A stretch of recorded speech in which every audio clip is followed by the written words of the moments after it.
What's up, YouTube? This is Lomax with the Academy, and today I want to give you my non-spoiler review for Star Wars. I was able to go ahead and see the movie. I got an invite from a friend who worked there.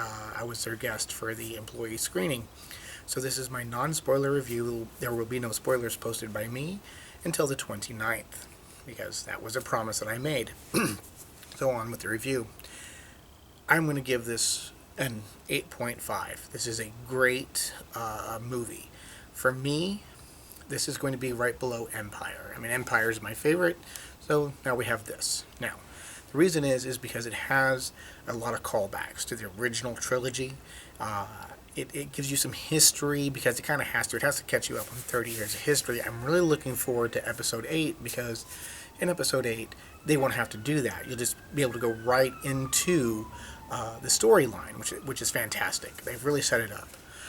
The reason it's an 8.5 and not a 9, or even a 10, is because a fanboy wants to, have that 10 in there, but the realist in me has to look at certain things. There were a few things I wanted to see a lot more of, and there are a few things I wanted to see a little less of, so they're really not going to go into specifics in this video on that. What I do want to say is that the acting is great. Daisy did a wonderful job. The character Rey, the girl who plays her, hits it on the head. I mean, I know she's only done one or two little things before this, but this woman is going to win an Oscar. I mean, no matter what kind of scene it is, whether it's an action scene or a slow scene or whatever, she just nails it. She outshines almost everybody, even when she's with Harrison Ford. It's as if she's a very seasoned actress, even next to him. So, wonderful job by her.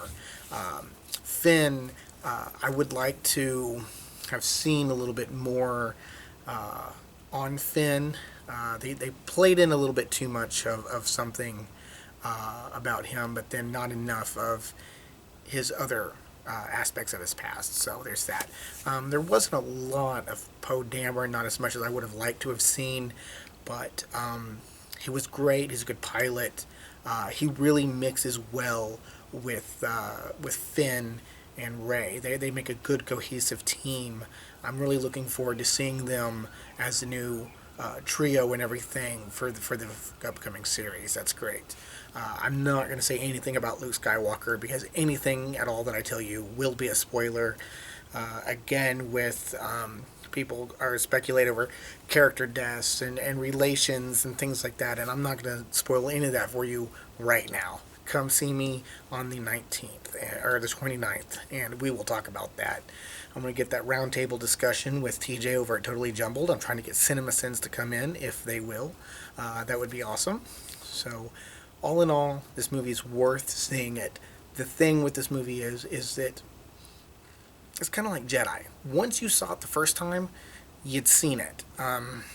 It's fun to have the movie theater experience, but this is going to be one of those where I see it as the trilogy, or as, all 7 films back-to-back type thing. It's not going to be something that I just pluck off the shelf and say, hey, I want to watch The Force Awakens on a standalone. So I can do that with Empire.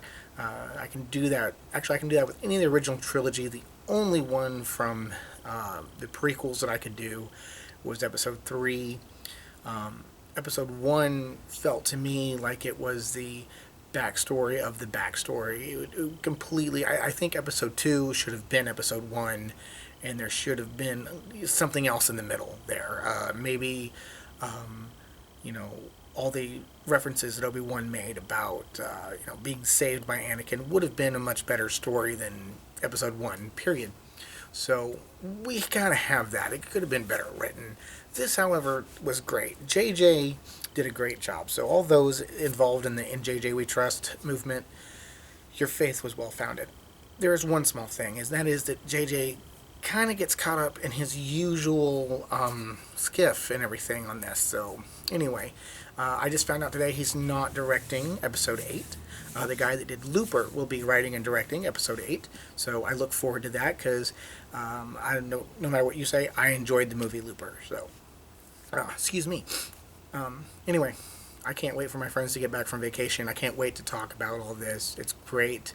Um, BB-8. I want to talk about him for a second. He's cute. He's little. He's the new R2-D2. Literally, there are so many callbacks to the original trilogy that you will see similarities. The only downside to it is sometimes the similarities are so close they take you out of the movie, and you just sit there for a minute thinking about the original trilogy. So here's my biggest advice. Tonight, start watching the original trilogy again. And then go ahead and go watch the movie. I mean, if you got tickets. If you don't have tickets, fine. You know, you can watch it next week. But still, revisit the original trilogy. That way, it's fresh on your mind, and you can get over those moments pretty quick when you go see this movie. So, that is my Star Wars Episode 7, The Force Awakens, non-spoiler review. I will go ahead on the 29th and get my spoiler review out of the way. So, until then, may the Force be with you, and remember, Han shot first.